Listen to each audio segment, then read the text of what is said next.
As the sun set over Morning Glory Circle, a sense of nostalgia filled the air. Samantha Stephens, the charming witch who had spent years balancing her magical heritage with her mortal life, felt a bittersweet twinge in her heart. She knew it was time for a new chapter.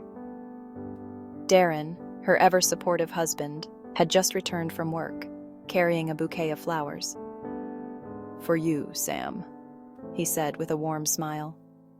"I thought we could celebrate tonight." Samantha's eyes sparkled as she accepted the flowers. "Thank you, darling. I have something to tell you."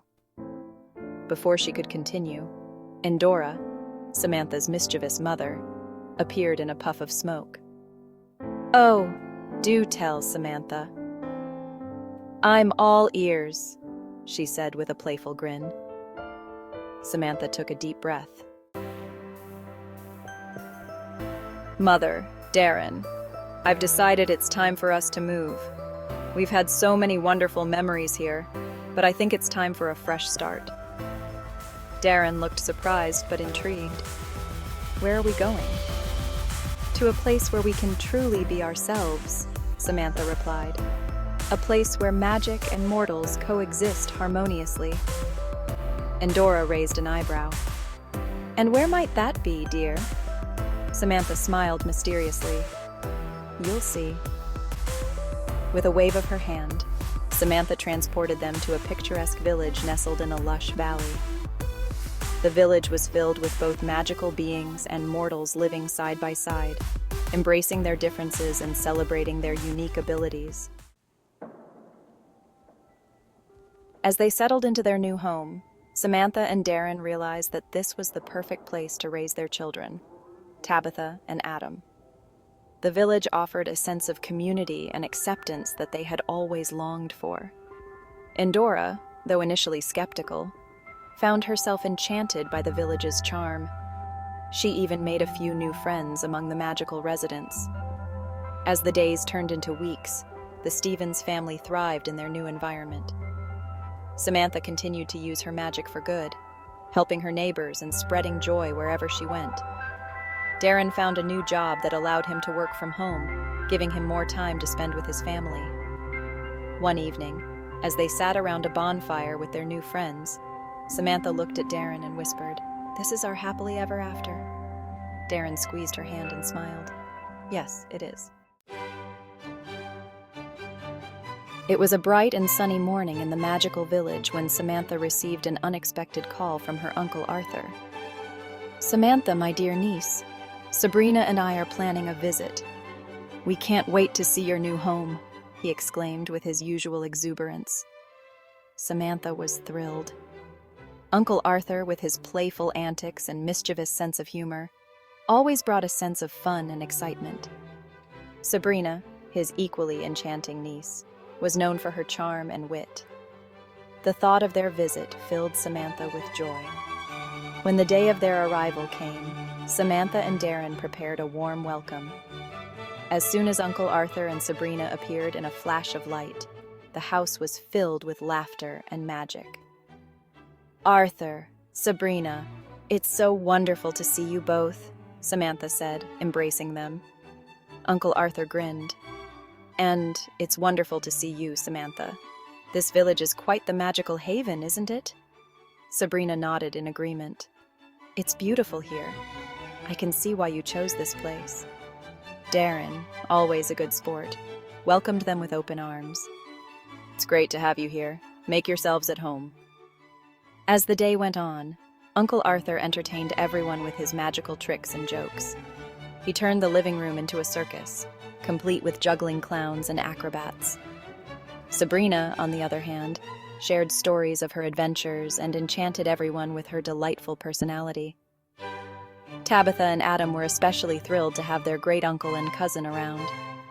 Uncle Arthur taught them a few harmless magical pranks, much to their delight, while Serena showed them how to create beautiful, sparkling light displays. In the evening, they all gathered around a bonfire in the village square. The villagers, both magical and mortal, joined in the festivities. There was music, dancing, and a sense of camaraderie that made the night truly special. As the stars twinkled above, Samantha looked around at her family and friends. She felt a deep sense of gratitude for the love and magic that surrounded her. Uncle Arthur and Sabrina's visit had brought even more joy to their lives. Before they left, Uncle Arthur pulled Samantha aside. "You've created something truly special here, Samantha. I'm proud of you." Samantha smiled, her eyes glistening with tears. "Thank you, Uncle Arthur. It means the world to me." With a final hug and a promise to visit again soon, Uncle Arthur and Sabrina bid farewell. As they disappeared in a flash of light, Samantha knew that their bond, like the magic they shared, would always remain strong. A few months after the Stephens family had settled into their new life in the magical village, Darrin received an unexpected call from his former boss, Larry Tate. "Darrin, my boy, I was in the area and thought I'd drop by for a visit." "I hope that's all right," Larry said with his usual enthusiasm. Darrin was both surprised and delighted. "Of course, Larry. We'd love to have you. I'll give you the directions." When Larry arrived, he was immediately struck by the village's charm. The picturesque scenery and the harmonious blend of magical beings and mortals left him in awe. Darrin and Samantha welcomed him warmly and gave him a tour of their new home. "This place is incredible, Darrin. I had no idea such a village existed," Larry said, marveling at the sights. As they walked through the village, Larry met many of the residents, who greeted him with friendly smiles. He was particularly fascinated by the magical aspects of the village. Samantha decided to introduce him to some of their magical friends, including Dr. Bombay and Aunt Clara. Larry was initially skeptical, but soon found himself enchanted by the village's unique charm. He even enjoyed a few harmless magical pranks played by Uncle Arthur, much to everyone's amusement. One evening, as they sat around a bonfire in the village square, Larry turned to Darrin. "Darrin, I have to admit, I was worried when you told me you were leaving the agency, but seeing you and your family here, I understand why you made this choice. This place is truly special." Darrin smiled. "Thank you, Larry. It means a lot to us that you came to visit and see our new home." Larry nodded. "I can see why you love it here. And who knows, maybe I'll find a way to incorporate some of this magic into our advertising campaigns." As the night went on, Larry continued to enjoy the festivities, mingling with the villagers and sharing stories. He even tried his hand at a few magical tricks, with a little help from Samantha and Dr. Bombay. When it was time for Larry to leave, he felt a sense of gratitude and wonder. "Thank you for showing me this amazing place, Darrin. I'll never forget this experience." Darrin hugged his former boss. "You're always welcome here, Larry. Come back anytime." With a final wave, Larry bid farewell and returned to his world, carrying with him the memories of a magical adventure that had opened his eyes to new possibilities. As the Stephens family settled into their new life in the magical village, they couldn't help but wonder what had become of their nosy neighbor, Gladys Kravitz. Known for her relentless curiosity and penchant for peeking through windows, Gladys had always been suspicious of the strange happenings at the Stephens house. One day, while Samantha was out in the village square, she spotted a familiar face. It was Gladys, looking around with wide eyes, clearly bewildered by her surroundings. Samantha approached her with a friendly smile. "Gladys, what brings you here?" Samantha asked, genuinely curious. Gladys jumped, startled by Samantha's sudden appearance. "Oh, Samantha! I don't know how I got here. One moment I was in my kitchen, and the next I found myself in this strange place." Samantha realized that Gladys must have accidentally stumbled into the magical village through a hidden portal. She decided to make the best of the situation and show Gladys around. "Well, since you're here, why don't I give you a tour?" Samantha suggested.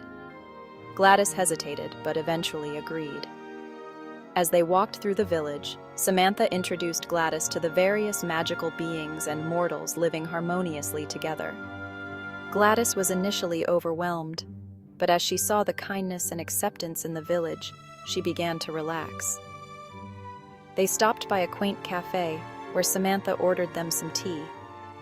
As they sat down, Gladys finally spoke up. "Samantha, I've always known there was something different about you and your family. But seeing all of this, it's incredible." Samantha smiled warmly. "Gladys, I know my family and I have always seemed a bit unusual to you. But here, in this village, we can be ourselves without hiding who we are." Gladys nodded, taking a sip of her tea. "I can see that now. And I have to admit, it's quite charming." As the days went by, Gladys found herself growing fond of the magical village. She even made a few friends among the residents who appreciated her curiosity and enthusiasm. Samantha and Darrin were pleased to see Gladys embracing the village's unique charm. One evening, as they all gathered for a village celebration, Gladys approached Samantha. "Samantha, I want to thank you for showing me this place. It's opened my eyes to a whole new world." Samantha hugged her neighbor. "I'm glad you found your way here, Gladys. You're always welcome." With a newfound sense of wonder and acceptance, Gladys Kravitz became a beloved member of the magical village, her curiosity now a source of joy and discovery rather than suspicion. A few weeks after Uncle Arthur and Sabrina's visit, Samantha received a frantic call from her cousin Serena. "Sam, I need your help. I'm not feeling well and I don't know what's wrong," Serena said, her voice filled with worry. Samantha immediately invited Serena to the village. When Serena arrived, she looked pale and exhausted. Samantha knew she needed to call Dr. Bombay, the eccentric but brilliant witch doctor who had helped them many times before. With a quick incantation, Dr. Bombay appeared in a puff of smoke, wearing his usual flamboyant attire. Samantha, what seems to be the problem?" he asked, looking around. "It's Serena, Dr. Bombay. She's not feeling well, and we need your help," Samantha explained. Dr. Bombay examined Serena carefully, muttering to himself as he checked her magical aura. It appears that Serena has been affected by a rare magical ailment. Nothing to worry about, though. I have just the remedy." With a flourish, Dr. Bombay produced a vial of sparkling potion. "Here, Serena, drink this, and you'll be back to your old self in no time." Serena took the potion and drank it. Almost immediately, she felt a surge of energy, and her color returned. "Thank you, Dr. Bombay. I feel so much better," she said, smiling. Dr. Bombay nodded. "Just make sure to get plenty of rest and avoid any strenuous magic for a few days." As Dr. Bombay prepared to leave, Samantha thanked him. "We couldn't have done it without you, Dr. Bombay." He winked. "Always a pleasure, Samantha. Take care." With Serena feeling better, the Stephens family decided to celebrate with a small gathering. They invited their friends and neighbors, and the village square was once again filled with laughter and joy. Serena, now fully recovered, joined in the festivities with her usual vivacity. She even performed a few magical tricks, much to the delight of the children. As the night came to a close, Samantha looked around at her family and friends, feeling grateful for the love and support that surrounded them. She knew that no matter what challenges they faced, they would always have each other.